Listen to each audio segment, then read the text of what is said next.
Hello everybody and welcome back or welcome to my channel. I am the Curious Budgeter and I'm an 18-year-old soon to be UK university student who is learning how to budget and documenting my journey with it. I would just like to say a massive thank you to everyone who has supported my first two videos, and at the time of filming I currently have 41 subscribers, which is absolutely crazy. So hello everyone who has decided to subscribe. And thank you for joining my journey with me. If you too would like to join my journey too, by subscribing, I would really love to have you accompany me. Alright, that's enough for me. Let's get on to the video. So today we are going to be going over September's budget. And as you can see, I have two budgets in front of me right here. And this is because I'm actually unsure of how much I will be getting this month in my paycheck. This is due to the fact that I am new to my job, and as mentioned in my previous video, I was put in an emergency tax bracket last month, which sucks, so I got taxed. And when I called HMRC to see if they would change my tax code, they said that a request has already been made by my employer. However, the change in tax bracket may not happen in time for payday, which is the 26th. And I'm filming this on the 24th, so we shall see what I get in the next couple days. Anyways, the reason I made two budgets is because of the two different scenarios that could play out on payday. So the first is that I get my money returned and I am untaxed, and the second is where I get taxed again and my money isn't returned until my next paycheck. Anyways, let's get on to going over the budgets. This is my first budget, just put that there. And let's zoom you in real quick. Oh, maybe that's a bit too zoomed in. Alright, move that there. So this budget is different from my last one. Obviously, it's something that you work on every month, week, however you do your budgets. And for this one, it's similar to the last one, but with a bit more additions on the side. Anyway, let's start. The categories I have are income, savings, spending, and sinking funds. So for my income, I just have my work wages, which I have predicted to be 850, with the wages I've earned this month, as I've done overtime, plus £106 that was taxed from me last paycheck. And then other is all my babysitting, Vinted and survey money, which I do have links for down below if you would like if you'd like to sign up for any of that. And yes, I haven't budgeted anything for this month because obviously it's variable and I'm not too sure. It's not really something you can predict. Going on to my savings. In my ISA, I'm going to put exactly half of what I made up here into my ISA, so that's £425. And that's because, oops, that moved. When I started my first job, I watched this video on this girl telling people how she was able to save a lot of money by the time she was 18. And she did this by, well, she didn't. It wasn't her idea, it was her parents, and they made her save half of every paycheck she made to teach her that not all the money she earns will be money she can spend on stuff that, like, fun money basically, as when she's older she'll have bills and adult responsibilities and commitments which she has to commit to. So they were teaching her that you shouldn't actually spend all the money that you make. I mean, obviously some people do, and that's besides the point.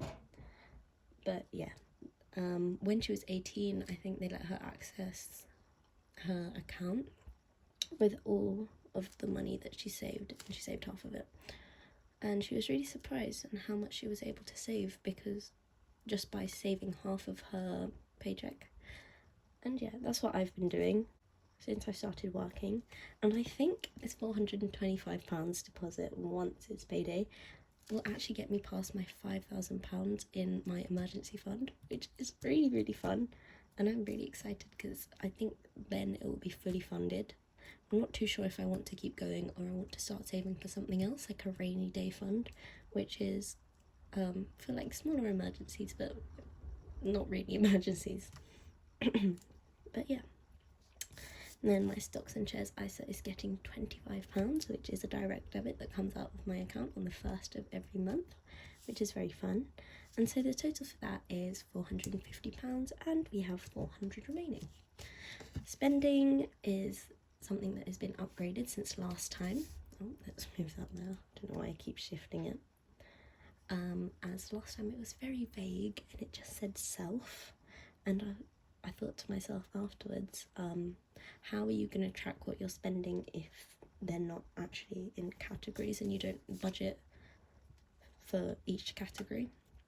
So I've made some subcategories under spending, which is travel, eating out, beauty/clothing, miscellaneous/buffer, and the total for that is £75. And if you've noticed up here, it says this is only a 3-week budget, and this is because in the following week my student finance would have come in, and I think that I will be doing, well, I know I will be doing another budget. Instead of a monthly one, I will be doing weekly ones, because we're just going to take it week by week at uni, and I think that'll be easiest for me. And yeah, on to the sinking funds. For holiday, I will be putting 20 in, and with medical I will also be putting 20 in, and this is because I want to build these up slowly but surely. However, these are not too big of a priority right now, so yeah, they're only getting 20. Gifts is getting 40, and this is because there's a lot of birthdays coming up, and also Christmas is coming up soon, so I really want to super fund that so that I can give people presents, as I really like giving people presents. I don't know why I keep shifting it so far to the right, sorry about that. And then giving is getting 5, self-improvement is getting 60 because lessons are really, really expensive. And university is getting £180, which is very, very fun.